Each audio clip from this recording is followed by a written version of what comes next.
Kun raadiyoo Sagalee Ameerikaati.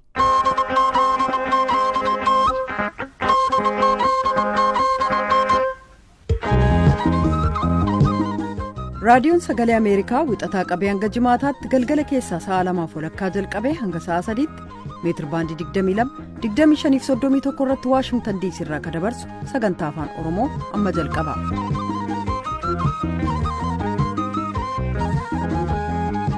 Nagaan keenya bakka jirtanitti sinaa gahuu dhaggeeffatoota keenyaatti mooltan jimaata fulbaana 17 bara 2021 keessummeessituun keessanarraa Antuu Jubee Horaati. Rakkoo namoomaaf mirga namaa Itoophiyaa keessaa ilaalchisuudhaan Waayit Haawus irraa ibsa kenname oduudhaa booda dhiyeessina. Qophiin keenya kan dhageenyeef dubbisnerraa kanarraa haala dinagdee Itoophiyaa irratti fuulleffata. Jimaata waan ta'eef qophiin labataas abbaa dabareeti. Hanga xumura sagantaa keenyaatti akka nu waliin turtan isin afeera. Piroodyusariin Tamsaasaa Har'aa Dassaalany Makonnin, Tamsaasa Intarneetiif miidiyaa hawaasummaa akka qindeessitu immoo Tigisti Gammeetii oduuf gara Bafaqaaduuttan isin dabarsa.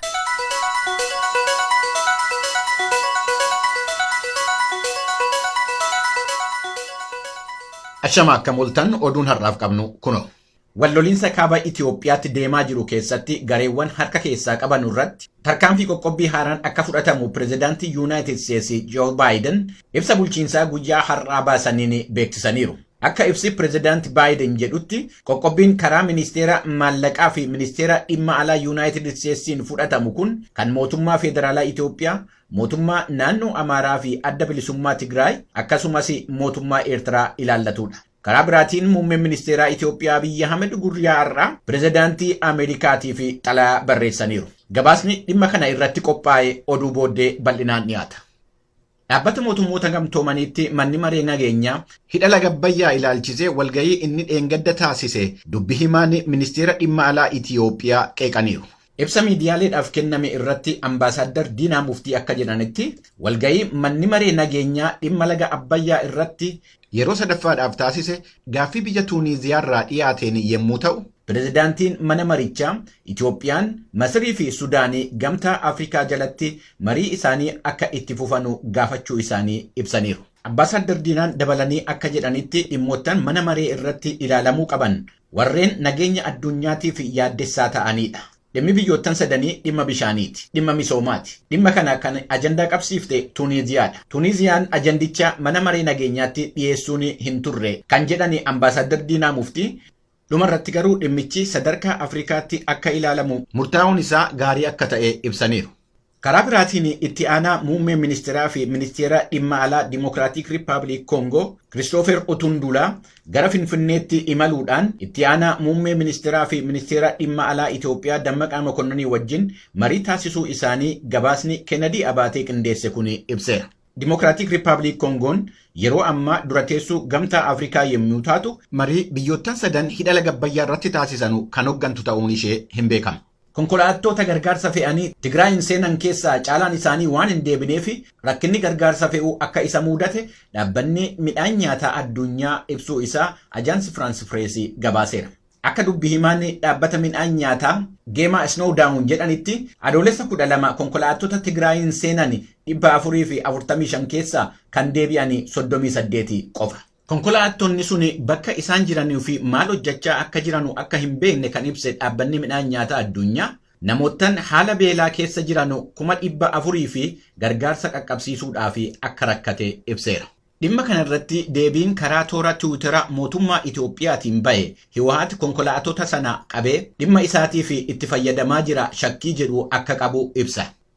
Dubbi himaan adda bilisummaa uummata Tigraay Geetaachoo Raddaa gargaarsa namoomaa irratti kan rakkina uumaa jiru mootummaa Itoophiyaati malee aangawoota Tigraay wajjiniin wanti walitti dhufu hin jiru jechuun isaanii gabaasameera.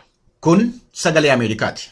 Waliigalteen Yuunaayitid Steets, Biriitanii fi Awustiraaliyaan taasisan biyya Faransaayii fi Chaayinaa dal'ansuu keessa galcheera. Biyyoottan sadan bidiruu galaana jalaa isa humna nuukileerii fe'u yookaan baatu Awustiraaliyaan hojjechuudhaaf deemtu deggeruudhaan ibsa waloo baasaniiru. Awustiraaliyaan tarkaanfii kana kan fudhatte kanaan dura waliigaltee doolaara biliyoona 43 kan Faransaay wajjiniin waliigalte haquudhaan Yuunaayitid Steetsii fi Biriiteenii wajjiniin waliigaltee haaraa mallatteessite. Waliigaltee kanarratti kan yaada kennanii ministeerri dhimma alaa Faransaay Jean-Yves Le Drian Awustiraaliyaa wajjiniin waliigaltee walamantaa irratti hundaa'e uumanii akka turan ibsanii amma garuu walamantaan sun akka cabe yommuu ibsan dubbichi waraansa dugda dubbeetii jedhaniiru. Dubbii himtuun White House Jen Psaki ibsa Faransaay kana ilaalchisee deebii kennaniin Faransaay wajjiniin dhimmoottan hedduu irratti waliin hojjechaa jirraa jedhaniiru. Dhaggeeffattoota keenya oduun har'aaf qabnu kanuma qophiilee keenyaafanii wajjiniin turtii gaarii. Kan dhaggeeffataa jirtan as Waashingtan DC irraa akka darbu raadiyoo sagalee Ameerikaa sagantaa afaan Oromooti.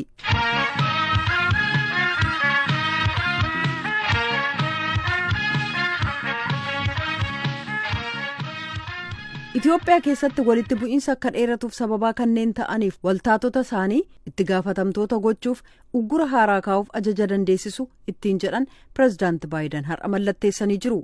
Gama kaaniin ajaji Baayiden ifa eega ta'ee booda muummichi ministeeraa Itoophiyaa Abiy Ahmed xalayaa fuula sadii qabu Baayideniif erganiin bulchiinsi Ameerikaa wal duraa duubaa dhufaan Itoophiyaa irratti ilaalcha sirriin taane qabu jechuun komee dhiyeessan deebii gamni marti kennan hordofnee dhiyeessina kanarraaf jenne kunoo. Itoophiyaa gama kaabaa keessatti walitti bu'iinsitti fufuun dhala namaa irratti rakkoo guddaa kan dhaqqabsiise yoo ta'u tokkummaa biyyattii irrattis sodaa uumee jira. Uummanni lakkoofsaan gara miliyoona tokkotti dhiyaatu haala beela fakkaatu keessa ka jiru yoo ta'u kanneen biroon miliyoona hedduun immoo sababaa hokkara gaggeeffamaa jiruun kan ka'e wabii nyaataa dhabanii rakkataa jiru jedhan. Hojjetoonni gargaarsa dhala namaa akka hin seenne ittifamaa, doorsifamaa fi ajjeefamaa jiran. Namoota walitti qabanii ajjeesuu, humnaan gudeeddii raawwachuu fi hokkara saalaa bifa biraan gaggeeffamu. Uummata siviilii shororkeessuuf itti gargaaramu gabaasni jedhu na rifaasisee jira jedhan. Yuunaayitid Isteets walitti bu'iinsa kanaaf furmaata karaa nagaa akka argamuuf dhiibbaa gochuuf cicha qabdi. Kana malees kanneen dhimma kana maanguddummaan ilaaluu fi yaalan gaanfa Afrikaatti bakka bu'aa olaanaa kan gamtaa Afrikaa ka ta'an Oluseegun Obasanjoo dabalatee deeggarsa guutuu laannaaf hoogganoota tokkummaa mootummootaaf gamtaa Afrikaa waliin guutummaan waliigalle. Rakkoo kanaaf furmaanni karaa duula waraanaa dhufuu gonkumaa hin jiru jedhaniiru. Hoogganoota Afrikaaf kan guutummaa addunyaa walitti bu'iinsa kana keessaa kanneen harka qaban duula waraanaa akka dhaaban, mirga dhala namaa akka kabajan, gargaarsi dhala namaa dhorkaa tokko malee gamas akka seenu taasisanii fi haalduree tokko malee gatta'anii mari'achuuf hojjetan mara cinaan dhaabbadhaa jedhu Baayiden. Waraanni Eertiraa Itoophiyaa keessaa ba'uu qaba. Karaan adda ta'e jiraachuu mala garuu isa kan filachuu akka qaban hoogganootaaf hin dhiisaa jedhan. Bulchiinsi koo dhukaasa dhaabiinsa irratti waliigalame akka argamuuf hojjechuutti fufa. Dararaa namoota nagaarra ga'u dhaabuuf akkasumas kanneen argachuu qabaniif gargaarsi dhala namaa akka dhaqqabu gochuuf jedhaniiru. Ajaji hooggana olaanaa an har'a mallatteesse kun jedhan pireezidaant Baayiden uggura haaraa kanneen itti gaafatamoo ta'an yookaan kanneen warra itti gaafatamoo ta'anitti hidhata qabanii fi walitti bu'iinsa Itoophiyaa keessaa dheeressuun karaa gargaarsitti seenu danqan yookaan dhukaasa dhaabiinsi akka hin taaneef kanneen ittisan irratti qiyyaafachuu nu dandeessisa. Kana malees mootummaa Itoophiyaa, mootummaa Eertiraa, adda bilisummaa uummata Tigraay yookaan TPLF, bulchiisa naannoo Amaaraaf kanneen biroo keessaa miidhaa uummata Itoophiyaa mari'atanii furuu mannaa walitti bu'iinsa filatan irratti waajirri ministirii maallaqaa kan Ameerikaa aangoo barbaachisaa ta'e argateen akka itti gaafatamoo taasisu gochuuf ajaji kun gargaaraa jedhan Joo Baayiden. Yuunaayitid Isteets uummata Itoophiyaa gargaaruuf akkasumas hidhata seena qabeessa kan yeroo dheeraaf ture jajjabeessuuf cicha qabdi ka jedhan Baayiden. Uggurri kun uummata Itoophiyaaf Eertiraa irratti ka fuulleeffate toon taane namoota dhuunfaaf qaamota seeraan ala hokkara oofan akkasumas rakkoo gargaarsa dhala namaa hammeessan irratti jedhan. Gargaarsa dhala namaa fi kan misoomaa biyya kamiin iyyuu haala caaleen Itoophiyaaf kennaa jirraa jedhani. Kunis kutaalee biyyattiin marti akka itti gargaaramaniif ta'uu ibsan. Uummata Itoophiyaaf kan guutummaa gaanfa Afrikaa waan isaan barbaachisu ka bu'uuraa dhabuuf saaxilaman dhaqqabuuf michoota keenya waliin hojjechuu itti fufnaa jedha ibsi pireezidaant Joo Baayiden. Gama kaaniin muummichi ministeeraa Itoophiyaa Abiy Ahmed ajaja pireezidaant Baayiden uggura haaraa kaa'uuf dandeessisu mallatteessaniif xalayaa barreessaniin Dimookiraasii babal'isuu maqaa jedhuun mootummaan Ameerikaa giddu seeninsa sadarkaa addunyaa inni godhu ka deggeru uummati Ameerikaa biyyi hiyyeeyyii xiqqoon garuu seenaaf qabeenyaa uumamaa badhaate qabdu waggoota 3 dura daandii dimokiraasii ofiishee jalqabuu hubachuun rakkisaatti ta'ee jira jedhan. Haa ta'u malee uummati Ameerikaaf gabaasaalee addunyaa gama dhiyaa kabroon ololaaf ragaa dogoggoraan afaan faajjeffaman. Biyyoota kan akka koo hiyyeeyyii ta'an deggeruuf kanneen ka'an baatilee darban keessa ka miidhame akka waan hacuuccaa geggeessetti kan hacuuccaa geessise immoo akka waan miidhametti ta'uun ibsamaniiru. Seenaan yeroo mara kanneen dhugaa waliin dhaabbatan cina hiriira. Kanaaf dhugaan uummata Itoophiyaa ofiin boonuu achi as bahee akka inni ifu nan amana jedhan. Xalayaa isaaniitti fufuudhaan muummichi ministeerichaa lammiiwwan Itoophiyaaf Afrikaa hedduun jalqaba waggaa kanaa gara taayitaa pirezidaantummaatti dhufuun keessan abdii toree ture jedhan.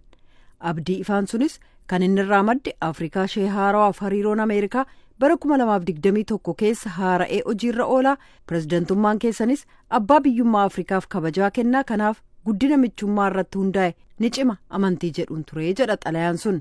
Biyyoonni guddataa jiran kan akka Itoophiyaa imaammati alaa Yuunaayitid Isteets bifa haaraa qabate namoota dhuunfaa kanneen siyaasa biyyootii kabiroo keessa harka galfatan dhiibbaa isaan kaa'an irraa adda of baasee qophaa'a jechuun eegaa turan. Imaammati alaa ofiisaa murtii seera tumtoota ijoo kan akka garee TPLF'n afaan faajjeffamuu hin qabne eegaa turan. Itoophiyaan nageenya miliyoonotaarra namoota dhuunfaa kanneen komee qaban dhiibbaa isaan kaa'aniif hin jilbeenfattu. Akka Itoophiyaaf Afrikaatti eenyummaan keenya kun akka ta'u nuun eeyyamu. Abboonni keenya barootaaf arditti keessatti leeyyoo isaan dabarsan bara kana bara walabummaa bifa magariisaaf bifa warqeef diimaan faayameen biyya isaan qabsaanii ol kaasan keessatti irran deebi'uu jedha xalayaan isaanii. Dhumarrattis Waaqayyo Itoophiyaaf uummata ishee haa eebbisuu jedhan.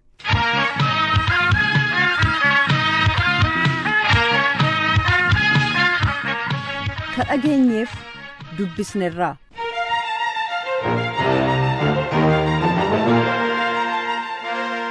Itoophiyaan qabeenyaa uumamaan badhaate jedhamuun himamaaf garuu uummanni ishee wantoota barbaachisoo jedhaman kanneen akka mana jireenyaa, uffataa, nyaataaf dhugaatiin of danda'anii kanneen hin jirre baay'eedha. Sababoota hanqina kanaatiin kan ka'e yeroo baay'ee qorattoonni akka ibsanitti imaammata dinagdee itti fufiinsa qabu dhabuuf imaammattoota dinagdee ba'an karaa guutuu ta'een hojiirra oolchuu dhabuu, hooggana ga'umsa qabu dhabuu, dhaabbileen mootummaa dadhaboo ta'uuf investimentii dhuunfaaf haalli mijataan dhabamuun rakkoowwan dinagdee yookaan hiyyummaa Itoophiyaaf akka sababaatti kaafamu. Dhimma kanarratti gabaasaan keenya Mitikkuu Faqaaduu daldaltootaaf hayyoota dinagdee dubbisuun gabaasee jira kunoo. Obbo Xilawun Caalaa hojii daldalaa irratti bobba'anii jiru. Itoophiyaan biyya qabeenya uumamaan badhaatedha. Garuu qabeenya uumamaan badhaase kanatti kalaqa ofii ida'uu waan hin dandeenyeef rakkoo diinagdeef saaxilamte jedhu. Qabeenyaan badhaatudha biyyi tun. Waan abdeen jiru beektaa biyya namaa olaalte qilleensa baay'ee rakkisaa. Aduusaa kan baay'ee nama gubu yeroo qorraa namni kan qilleensa nan tolchee wannoo sana sirreessuuf fayyadamaniiti kan jiraatan. Chaalenjii guddaa keessa, cabbii keessa, maal keessa jechuudha. Qilleensi isaatu qabeenya guddaadha biyya kanatti. Biyyeen isaa qabeenya guddaadha. Inni facaaftaa sii margaa hin nyaattu. Namni bakka jireenyuma salphaa kana jiraata. Akkuma kanatti jechuudha. Hin rakkatu namni biyya kana keessatti. Kana bira darbee qabeenya uumamaa qaburratti ekstiraa deemee wanni inni of gargaare biyya isaas gargaare hin jiru. Itti dabaluunis dargaggoonni biyyattii waan naannoo isaanii jiru gara diinagdeetti jijjiiruu akka danda'aniif mootummaatu haala mijeessuu qaba jechuun dubbata Obbo Xilawun. Namni amma naannoo isaa dargaggeessa naannoo isaa olaalte maal arge ekspoojjarii qabu. Ekspoojjarii dhuma itti waan tokko laalee qabeenya naannoo isaa kana gara maallaqaatti gara qabeenyatti itti jijjiiruu illee wannoodhuma isaatuun qabu. Tuluudhuma isaatuun qabu. Kana eenyutu hojjeta? Mootummaatu hojjeta beektaa. Diinagdeen Itoophiyaa harka caalaan isaa qonna irratti kan hundaa'edha. Sanuyyuu qonna mala ammayyaan hin qotamne waan ta'eef oomishaa fi oomishtummaan yeroo yeroon gadi bu'aa deema. Kana malees baay'inni uummataa akkuma dabalaa deeme lafti qonnaa dhiphachaa deemuun guddina diinagdee biyyattii irratti dhiibbaa guddaa uumeera kan jedhan immoo ogeessa diinagdee kan ta'an Dooktar Sinishaw Taammiruuti. Qonni biyya kana qonnaa irratti hundaa'a. Qonni duraan dursee amma parsantii 50tti kontribiutii godha ture. GDPs, ikoonomiis amma gara 33% gadi bu'eera. Garuu ammas haa ta'u malee 33% GDP haa ta'u malee ammas namoota gara parsantii 70 kan qacaru qonnaadhaa gara parsantii 80 ol immoo ekspoortiif kan kontribiutii godhu qonnuma. Qonna irratti hundoofti qonni kun immoo haala qilleensaa irratti kan hundaa'edha. Qilleensi yoo fooyyee gaarii oomisha qotee bulaan yoo gadi bu'e immoo baay'ee miidhamachuudha. Ofii kanaaf qonnaa irratti hundaa'uun ishee rakkoo guddaa isa tokkoffaadha. Qonna kana irratti hundaa'uun immoo maayinni qonna kana keessa parsantii 75 ol kan ta'u crop production kan jedhamu kan akka boqqolloo fa'aa, qamadii fa'aa, xaafii fa'aa kan ta'e lafti warra kanaaf ta'u immoo babal'achaa hin jiru gadi bu'aara. Lammaffaan immoo populationiin immoo baay'ee dabalaara. Sabii speeshaalii sabii gara baadiyyaa keessa jiraatu guddachaa jira. Lafti xinnachaa jira, sabii guddachaa. Saba kana keessaa immoo parsantiin 70 umuriin isaanii waggaa 30 gadi. Dooktar Tafarii Dhaabaa ogeessa diinagdee kan ta'an yaada Dooktar Sinnishaw kana qooddachuun diinagdee Itoophiyaaf bu'uura kan jedhamu qonnaadha. Garuu innis bara dhufaa darbee ammayyoomuu hin dandeenye. Oomishtummaan keenya xiqqoodha yeroo jennu biyyi keenya qonna irratti hundoofte qonni keenya immoo parsantii 90 qonnaan bulaa lafa xixiqqaa qaban lafa ciccittuu qaban irratti kan hundaa'e bakka galteen oomishaaf ta'u sirrii hin jirretti bakka sangaadhaan qotamutti bakka namni hordaatti rarra'ee oolutti piroodaaktivitii gahaa fiduu hin danda'u. Makanaayizii hin taane qonni keenya makanaayizii hin taane. Dhimma kanarratti kan gaafataman ministeera faayinaansii Itoophiyaatti deetaa ministeeraa kan ta'an Dooktar Iyyoob Takkaalliin rakkoon imaammata diinagdee jiraachuu himuun waggaa 2 dura yommuu riiformiin sirna diinagdee jalqabamu gaaffiin jalqaba ka'e uummanni biyya kanaa maaliif wantoota ilmoo namaaf barbaachisoo jedhaman guuttachuun rakkoo ta'e kan jedhu ture jedhu. Gaaffii kana nus baay'isnee gaafanneerra gaafa homegrown economic reform isa jedhu gaafa qopheessine waggaa 2 dura gaaffiin ka'ee deebii guddaa ta'e tokko kana. Maaliif diinagdeen kun waan barbaadamu oomishuu dadhabe? Maaliif humna diinagdeen kun qabu baasuu dadhabne isa jedhu irratti marii guddaatu godhame. Hubannaan nuun qabnu deebiin isaa tokko qofa miti. Karaa tokko poolisiin hordofaa ture rakkina guddaa qaba. Poolisii humna biyya kanaa sirriitti beeke miti. Beekuu qofa miti immoo iddoo beekeera jalatti immoo poolisii cimaa ol dubbisaa ta'een gargaarre diinagdee biyya keenyaaf. Mootummaawwan Itoophiyaa keessatti dhufaa darban imaammata qonnaa biyya kanaa fooyyessuu dadhabuun rakkoon diinagdee Itoophiyaa yeroo dheeraa akka lakkoofsu taasiseera kan jedhan immoo itti aanaa bulchaa baankii biyyaalessa Itoophiyaa kan ta'an obbo Fiqaaduu Daggifeeti. Poolisiin biyya keenyaa kana duubatti deebisee waggaa laalte qonni biyya kanaa mootummaan baay'ee dhufe mootummaan hundiyyuu waan tokko yaalanii ture. Garuu practically qonni biyya kana ammallee parsantii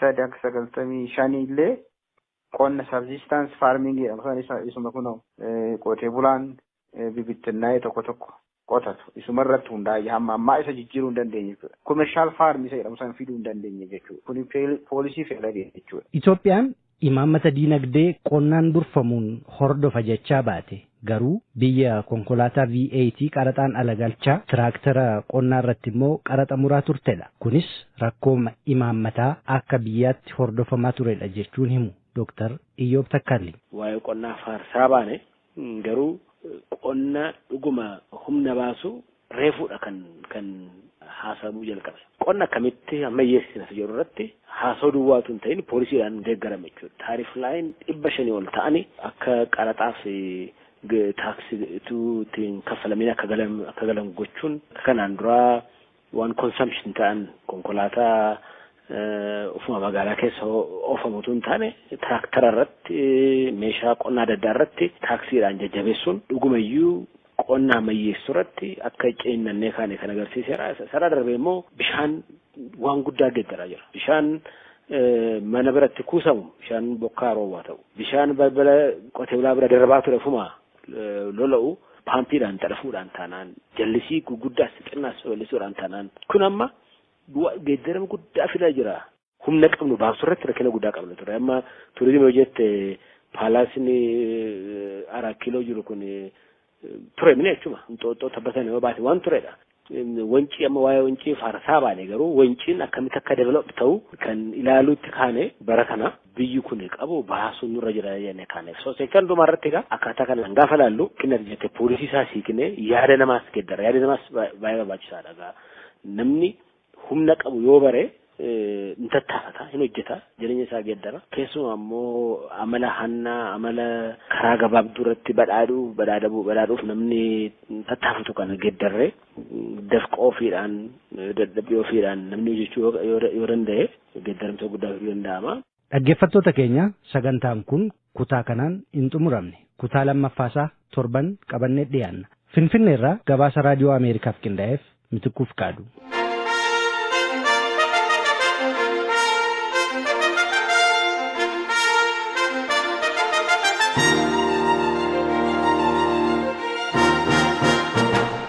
Kun raadiyoo sagalee Ameerikaa sagantaa afaan Oromooti.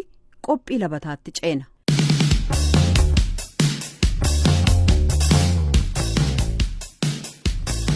Akka mooltaan dhaggeeffattoota keenyaa qophiin labataa dhimmoota warra foollee dargaggoota raabaa fi labata laallatan irratti xiyyeeffachuudhaan torbanitti jimaata sa'aatii kanatti isinii dhiyaata. Qindeessee anan isinii dhiyeessu immoo ani Tigisti Gammeeti. Gara dubbii ijoo har'aa dabarra.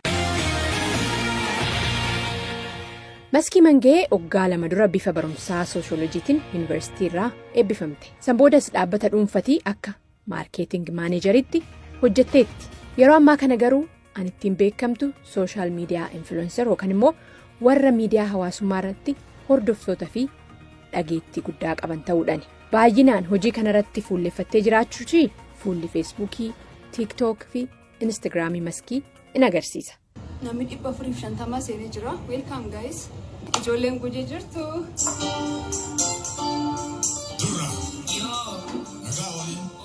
Viidiyoo tibba kana mana uffata aadaa faaya feenetti Finfinnee keessa jiru keessa dhaabbattee feesbuuk irratti hojjette keessaa. Sin yaadachiisudha sirba bantee shubbisti malee ofii sirbaan jirtu sagaleen viidiyoo irraa waraabame amma sin dhageechise kun sa'aatii 22 keessatti namoota 28,000 oliin laallameefira. Namni 5,000 laayikii tolcheefira akkashiin jettutti guyyaa tokko keessatti jechuudha. Fakkeenyumaafan kana kaase malee bifa kanaan viidiyoo baay'ee qabdii sirboota Oromoo godina adda addaa akkasumas sabaaf sablammoota adda addaa dhageechisaatii shubbisaatii dhimmoota adda addaa irratti illee haasaa gooti. Waa'ee hojii Maskii Mangee karaa marsariitii hawaasummaa hojjettu kana laalchisee roobii darbe kana Finfinneerraa anis bilbilaan haasofsiisen ture. Hojii waan cultural typical waan ta'ee bakkatti argamee deemee promote tolchuu jira. Akka guutuu Oromiyaa socho'uu fi yaada qaba. Bakkatti argamnee akkuma jette Maskiin tanaan dura Boorana dhaqxee dubartoota Booranaa wajjiniin qoraan guurtee bishaan buutee guyyaan isaanii maal akka fakkaatu laaluudhaan qofa odoon ta'in ofiilee keessatti hirmaachuudhaan bifa YouTube blog yookaan immoo seenessa viidiyoo karaa YouTubetiin dhihaatuun qopheessiteetti. Oolmaa ayyoo jettee maqaa itti baasteetti. Bishaan waraabuu deemuu jiraan waliin turan sanii jechuu barbaada dhuga dubbachuu fi guddoo nam dadhabsa. Qoraan cabsitee kaatee badda deemtee qoraan cabsitee baattee galtee haroo buutee bishaan waraabdee maatii ishii sagalee dhaabdee abbaa mana ishii horii kunuunsitee waan kan cufaa hayyoon Booranaa guyyaa guyyaatti jechuudha. Dubartoota Booranaa wajjin bakka bishaan waraaban akkuma geechan immoo deebitee waan argite dhaggeeffattoota fi hordoftoota ishiitiif ibsiti. Akkuma isaanii jedhee mallaqallaquu fi wayaa ittiin dhiqachuu fi waraabbatanuu kanaafuu walii waraabnee baannee galchinaa jechuudha. Chaalenjiin isaa akkam akka ulfaatu walumaanii kalaallu ta'a. Hawwiin Maskii Mangee Oromiyaa keessa naannoftee bifa oolmaa aayyoo Booranaa hojjette kanaan dhimmoota hawaasummaa kaanillee tuquudhaan hojjechuu ta'us ammaaf garuu milkaa'uu dhabuu ishii ibsiti. Maaliif ilaata? Galatummaan waa bagumna gaafatti. Fakkeenyaaf yeroo Booraan deemsuun rakkoo hedduu na mudate. Kaameeraa maanii editeerii maanii hedduu qabadhee deeme gaariillee yookaan ammoo makiina sanbaan tana qabadhee deeme gaariin nagam kenname. Qabadhee deeme baasii hedduun nar ture beektee namni hedduun na deeggaruu danda'a ture.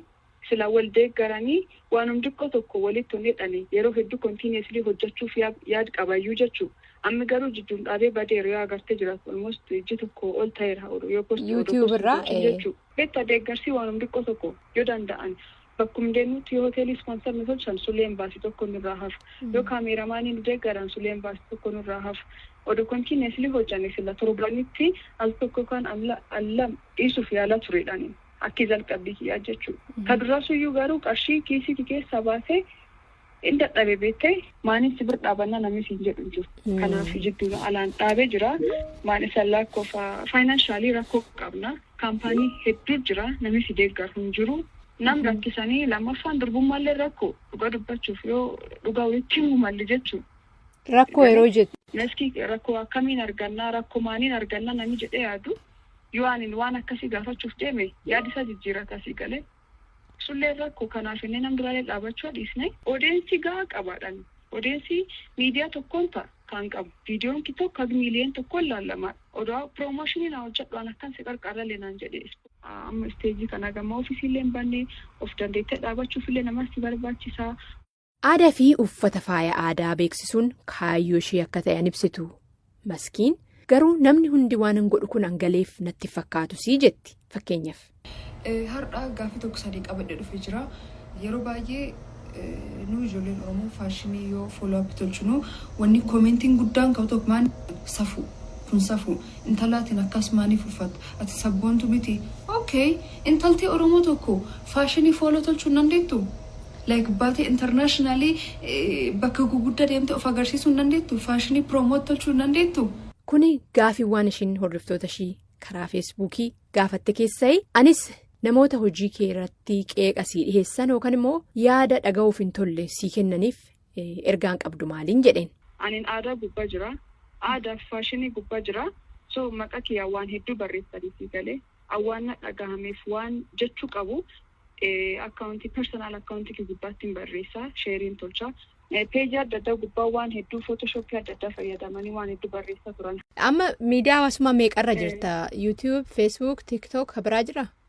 Hin jira bagummaan kan na gaafatanu yeroo hedduu ibsuuf yaala. Facebookiin tokko peejii hin qabu. Facebookiin tokkittiin sulleen fooloorsii gara 100 olii qabaa jechuudha. Sun callaa qabu. Suniin kagada peejiin maqaa kiyyaan banamee. Tiitorii maqaa kiyyaan banamee an tiitorii fayyadamu. Tiktokii baadhaan tiktookiin qaba. Almost gara 190 seenee jira fooloorsiin kiyyaa. Instagram gubbaa hin jira. Instagram gara 40 reefu dubbannee turre. Yuutuubii gara sabskiraayibii 28 ka qabu qaba. Suniin kagada fi akkaawuntiin hedduun kiyyaa mitsaniin jechuu barbaada. Kanumaa wal qabsiisee yeroo dhiyootti waan hedduun na mudachuu jira. Birrii yookaan ammoo qarshii ittiin kadhatanii beektee maqaa namaa footoo namaa fayyadaman. Nami gargar baasuu hin danda'u. Footoolee kiyyuun fayyadamanii akkuma kiyya taa'anii haasessanii waan hedduu jedhanii wanni akka namni naa beeku barbaadu meseenjeriin fayyadamu. Hin deebisu yeroo hedduu meseenjerii gubbaan jiru. Namuma akka qaamaan beeku waliin haasa'a malee nama waliin hin haasa'u.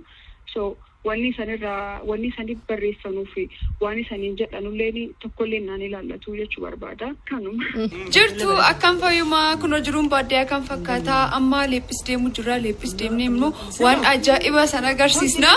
Imaal kan addi tolchuu dubartiin qofaa feel proud dhugaa rabbii dubbachuu fi garuu hedduu namatti tola nam dadhabsa. Kun immoo bakka leephis jedhamu hiriyoota ishee wajjiniin dhaqxee waan argite. YouTube irratti daawwattoota isheetiif yeroo ibsitu maskiini boodas hiriyoota ishee wajjiniin walitti duudanii bosona keessa dhaabbatanii in qorra fakkaata bakkichi kutaa uffatanii toon sirbaatii of bashannansiisanii hordoftoota ishee karaa YouTubes akkasuma. Yantala Booranaa Booratiyaa Yantala Baagadaa Jalli Dachaafatee Booratiyaa Bareedni aadaa Ana barka waliin guddannee. Keessummaan xiyyaarraa Maskii Mangee sooshaal miidiyaa influencer shamarree miidiyaa hawaasummaa irratti dhageettiidhaa fi hordoftii baay'ee qabdu yeroo isheetiif ulfaadhu jechaanin qophii labataa har'aa xumuraa qindeessee anansanii dhiyeesse ani Tigisti Gammeeti nagahan.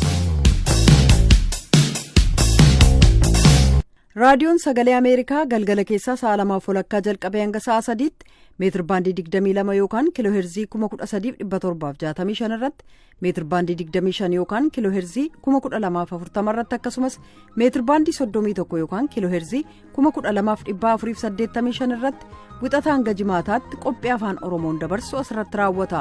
Xumura torbanii gama saatalaayitiin kan dabarsinu sagantaa boriin walitti deebinaa nagaatti bulaa. Amma sagantaa afaan Amaaraatu itti fufa.